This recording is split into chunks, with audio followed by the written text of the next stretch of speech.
Plus d'un siècle a passé depuis l'époque où les vieux canons de la Casbah protégeaient le bassin de cette petite ville d'Al-Djezaïr, qu'on a depuis appelée Alger. Entre l'image de la Casbah et de son petit port de pirates, et la vision de la capitale d'aujourd'hui tiennent 100 ans d'histoire. 100 ans d'une histoire qui commence longtemps auparavant, avec la grande mosquée dont certaines pierres datent du XIe siècle, dont le minaret date du XIVe, qui fut remanié au XVIIIe et qui reste l'un des ensembles les plus complets de l'ancien refuge des pirates barbaresques. D'anciens documents nous la montrent en 1850, identique à ce qu'elle est aujourd'hui. Seul le décor dans lequel elle se dresse a changé.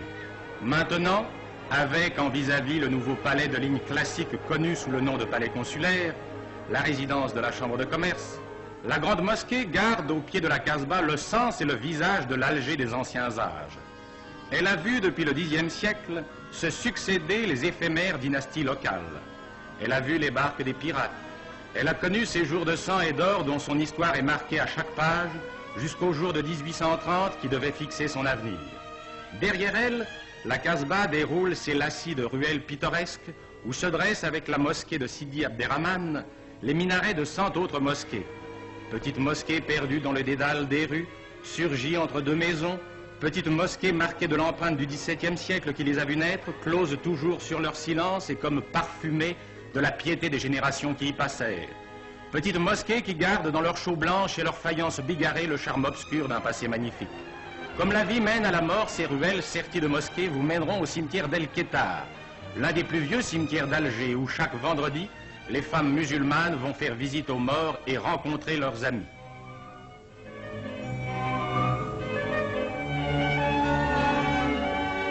Vestige de temps moins ancien, la mosquée Sidi Hamed dresse son dôme harmonieux du XVIIIe siècle devant les lignes nettes des bâtiments nouveaux qui abritent les sœurs dominicaines. Mais cette mystérieuse demeure de style turc qu'on croirait du même temps est une œuvre moderne, construite selon les plans traditionnels à l'aide de matériaux anciens. La maison du centenaire élevée en 1930 est comme le résumé parfait de l'habitation algéroise telle que la connurent les riches corsaires d'antan.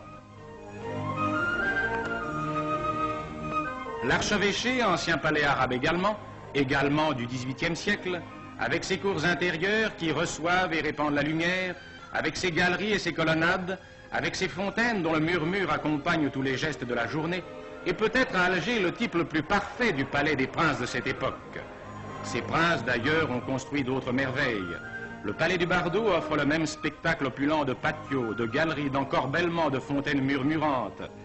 La maison arabe, close sur l'extérieur, comme on le voit ici, comme on le voit au palais d'été, s'ouvre au contraire à l'intérieur comme pour retenir la lumière. Le palais d'été, exemple comme le Bardo de style barbaresque du XVIIIe siècle, mais aménagé et modernisé vers 1900, conserve tous les principes de ces demeures parfaites conçues pour le secret et le charme de la vie orientale.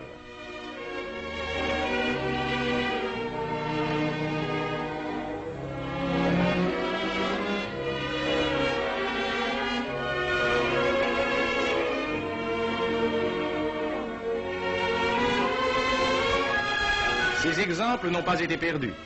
On a vu à notre siècle les architectes s'inspirer, comme dans la construction de la médersa, de l'exemple des bâtisseurs du passé. Et les coupoles de la médersa portent à notre temps la marque de cette inspiration.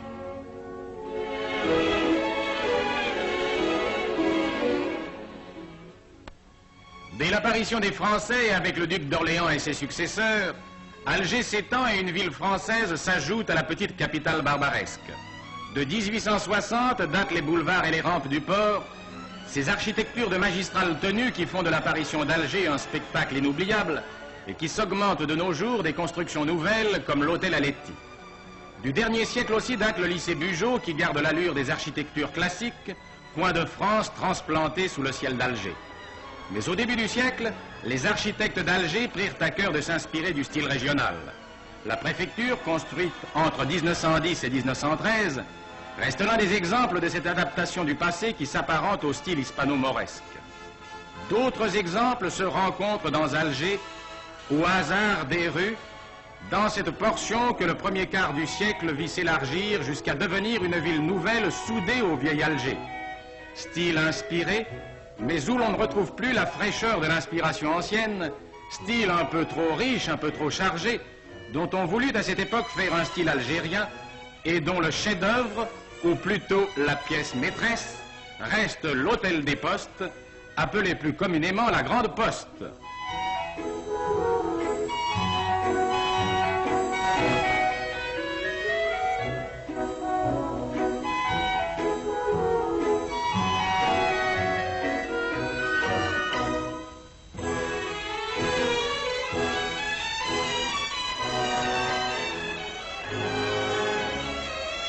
Cet immense édifice, trop grand pour un style voué justement à des conceptions de finesse et de rêve, réalise par l'ampleur de ses proportions comme par la richesse de son ornementation, le type même de ce style inspiré.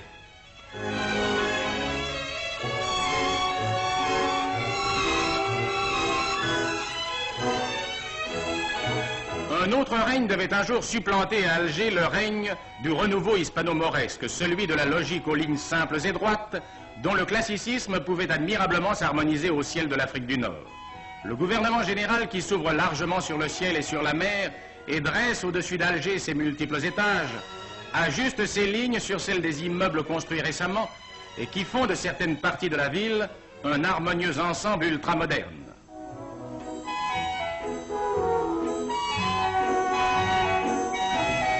Rencontre d'architecture, rendez-vous de style. Sur les pentes verdoyantes qui entourent Alger, la ville continue à s'étendre dans cette variété savoureuse. Il n'est pas rare de rencontrer unie la maison andalouse, l'habitation mauresque et, sur la même rue suburbaine, la villa européenne de lignes modernes.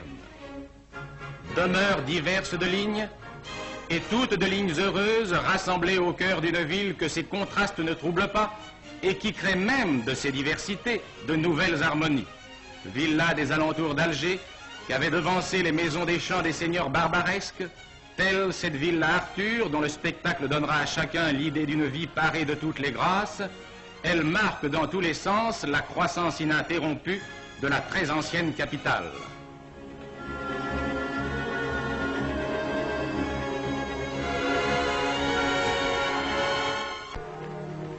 Contraste d'Alger, contraste des siècles et des hommes, des coutumes et des styles, contraste qui crée un ensemble harmonieux et humain. Le passé d'Alger rejoint son avenir. L'art arabe y retrouve l'art français. La foi musulmane y longe la chrétienté. Ces diversités ne s'opposent pas. Alger, dans sa multiplicité, dans sa variété, dans sa diversité, reste Alger. Une ville aux aspects infinis, où, sans heurts, la chanson des clochers peut se mêler dans un ciel éternellement pur à la voix des minarets.